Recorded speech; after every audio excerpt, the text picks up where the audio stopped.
throughout the world who died, and yet 2,462 school-age children were killed by firearms. I guarantee you this is not about gun control or gun laws. We are now fighting for our mental health, and we need to start trying something different now. Also, have you noticed how normal it has become for children and teens and even some adults to make fun of and laugh at their own depression and anxiety using memes primarily? And I know because I used to be one of those people. And moreover, why is this kind of behavior and reaction to real mental health issues often encouraged among other children? It's like it's almost a competition to see who can make fun of depression the best, and we vote by sharing memes that support this idea. When are we going to learn that the problems have never been external, but start from the very seeds we plant within ourselves from the very beginning? This is the reason why I'm so focused on education, because I realize planting seeds is the most powerful thing anyone can do on the smallest level. I have learned that it will never be my responsibility to make other people listen or agree with what I'm trying to do or say, or even try to change them in any way. I learned people have much too great of a potential, and I have learned to respect that fact on a profound level. My only responsibility ever will be that I do what I can to plant positive seeds wherever I go, especially in a world so quick to turn dark. I can't even have kids, by the way. I can't conceive children, but that doesn't stop me from caring about how my nephew grows up. I have family in Mexico that are still children growing up. That doesn't stop me from caring about how many other children will grow up everywhere, because those children are as valuable as my nephew, my family, and even as valuable as my own child would be. Again, your purpose means everything. It is what propels and fuels you wherever you go. In order to find purpose, it's necessary to be in an environment that allows you to do so, but most importantly, it begins by planting certain seeds within yourself, nourishing them, and let time reap the results. Part of the reason I dedicated my very first episode to stressing the fact that every single person has incredible potential under the right circumstances is, if we are not able to instill these principles within ourselves first, there is no way we will be able to consistently reflect them wherever we go. Knowing you have this potential is the first step, because by acknowledging this potential allows you to find respect for yourself, because this is when you know that you do have a purpose. There is a purpose for your existence, whether or not you're aware of it, and you are the difference. Everything in this world is a mirror, and while most people might see themselves as insignificant being one of the masses, but I say you are the difference, and you need to respect your mind and body enough to know that you deserve good things and have an obligation to yourself to find what makes you tick, to find what speaks to your soul and thrive from that. That's when you learn compassion for yourself, and this is crucial because you cannot pour from an empty cup. You need to take care of yourself first, and then when you act from the heart, the universe takes care of the rest. Understand that all of this is not to say that just by practicing these principles every day will create some sort of utopian society. I am not at all saying that. But what I am saying that, yes, there will definitely still be discussions, arguments, and differences of opinion, but now our energy and discussions will be mainly focused and centered around how we can best work together in order to take humanity to a whole new level, instead of arguing about whether or not someone should be able to keep a gun in their home, or arguing about which side you're on politically, or not about which race deserves what rights, or whether or not children should be taught how to protect themselves from gunfire and school shootings. By practicing respect and compassion with yourself every day, it slowly starts becoming an automatic, outwardly response. In other words, you will start to treat people with the same respect and compassion you have for yourself.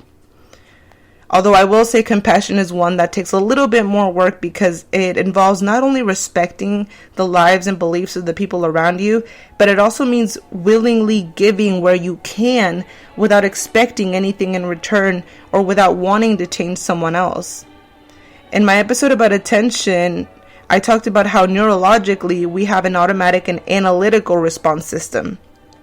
And when we're stressed, anxious, and depressed, our automatic system fires negative responses like anger, frustration, sadness, isolation, and if we're constantly feeling this way, all of this negativity starts taking control of our automatic responses. This is why, according to neurosurgeon James Doughty, we can actually rewire or reprogram our brain in the other direction by practicing gratitude and compassion in our everyday lives. Respect, gratitude, and compassion. I believe all other principles actually stem directly from these three, and again, are reflected in everything we do and have a direct impact on our success and or our failures. These three ingredients also play a massive role in the word everyone or most people seem to be terrified of nowadays: love. It is hard to accept love for what it is when we've wired our brains for protection instead of connection as a result of trauma and depression. It is hard to grasp and understand the fact that love is the only word that should not be reserved just for your family, friends, or relationships. But love is meant to be the most powerful glue that holds all humanity together. But it is hard to love when we've been hurt so much that we decide to shut ourselves out and are afraid the next person might treat us like the last. We cannot willingly give love and support if we're constantly in fear of the pain someone else might cause us. Funny kind of side story. It's relevant though. I used Tinder for a while last year, but all too quickly I noticed that although it may have good intentions of allowing you to meet other people when everyone's so busy, but at the same time, on the other side of that mirror, we have an app whose entire success is built upon weak and superficial connections. There is so much of this ghosting going on because you no longer have to wait in line to woo a girl or a guy. If a person isn't responsive or says the smallest thing that doesn't sit right with you, all you have to do is delete the contact and swipe right on the next attractive face and couple of sentences that capture your interest, all from the palm of your hands. Not to mention on an actual biological hormonal level, Tinder predisposes women to have the shorter end of the stick almost every time because, as it turns out, the hormone released when you are in love, for females, this hormone is released upon having sex, while for the male, this hormone is not released until the male has consciously decided to commit. Ladies, if you are at all interested in the science backed behind this, please watch the TED Talk, How Your Brain Falls in Love. This is with neuroscientist Dawn Maslar, DAWNMASLAR. Point being, those things grandma taught you growing up about being patient when finding your lover, well, turns out that shit is backed by actual freaking neuroscience. I will admit, for the longest time, I was so scared to come across a situation like the one I lived during my relationship back in 2015 that I actually made a conscious decision to avoid making a real connection with someone, so I started using Tinder. Like I said, I'm not immune to this. I've been in exactly this position and I had to stop using Tinder because I learned my lesson hard, that it's not the right venue for me. But it did teach me that now I'm once again finally open to the idea of building a solid relationship with a solid foundation. Somewhere along the line, of course, I'm still not in a rush. Love is one thing, but falling in love is a totally different concept I'm still trying to understand. But all I've gotten so far is falling in love and commitment takes the most work because the concept of a soulmate is this massive force that is shared between two people that both highly respect and admire each other on a deep level. But what I've learned, and just from seeing my own parents' relationship, is that the strength of the bond is maximized when they are two self-actualized individuals who, although may have totally different personalities, but whose core values are reflected in the other.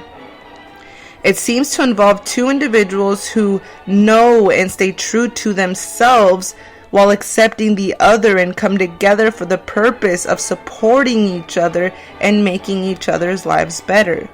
But just like any other kind of success, this also requires constantly working together to overcome any obstacles they face. So in other words, it is hands down the most challenging and almost rare experience we can face nowadays.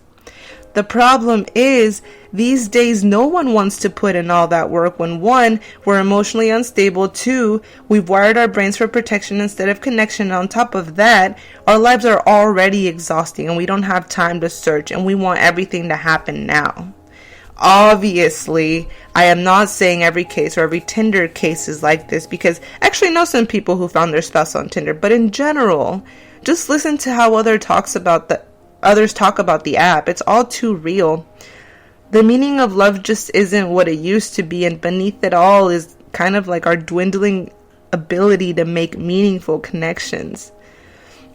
For the longest time, I tried to convince myself that love wasn't real or it was too good to be true.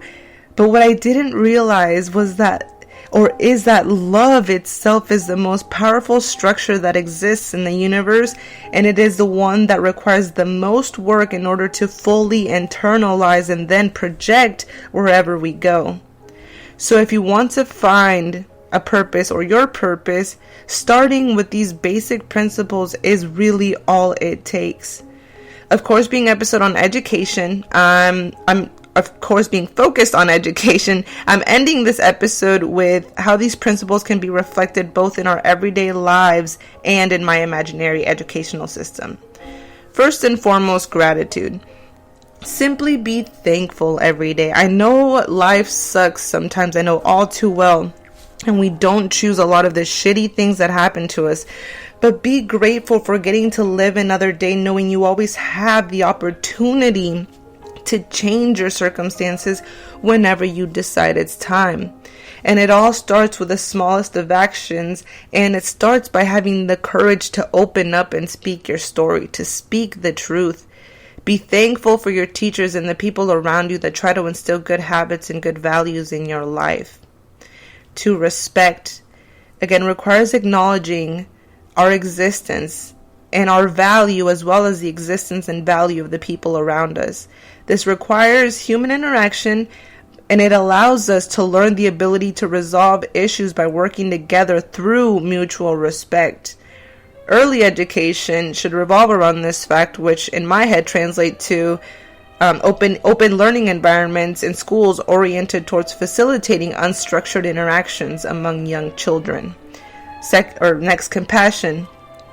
Willingly and openly taking the time to help a stranger out in some way without wanting to change anything about them or without expecting anything in return, and definitely not for the fear of what might happen if you don't. As it follows, compassion requires working together through mutual respect, but it also involves your innate desire to reach out to someone and help them despite what may be going on in your own life. This requires some level of empathy to make it really meaningful, but this is the very seeds that sprouts genuine connections. Again, it's hard to be compassionate when we're not okay ourselves, so for education, compassion is a combination of learning how to progressively work together while willingly using your abilities or our abilities and efforts to improve the lives of the people and spaces around us. So instead of boggling the mass majority of children solely with a bunch of information they can already find on the internet, let's instead make schools an environment where they are still learning the fundamental subjects like math, science, history, language, arts, etc. But now we use the technology we have available today to pin down the strengths of each individual student and then associating those fundamental subjects around their strengths. So in other words, making the subjects easier to understand for the individual child by associating them with concepts and ideas that the child knows and understands really well. Not only will children learn quickly because they will actually understand the information relative to the subject, but these children will get out of school knowing exactly what they're good at, exactly what they're not good at, and then be able to use that information to focus on improving their strengths that they now know they have, that will guide them through the later years of school and then life. Instead of overloading kids with information that they have absolutely no idea how to use leaving high school. Lastly, love. Stop reserving this word to just those that are closest to you. Love is meant to be spread by everyone, and it's the glue that holds all humanity together. I know you're afraid, and I know love has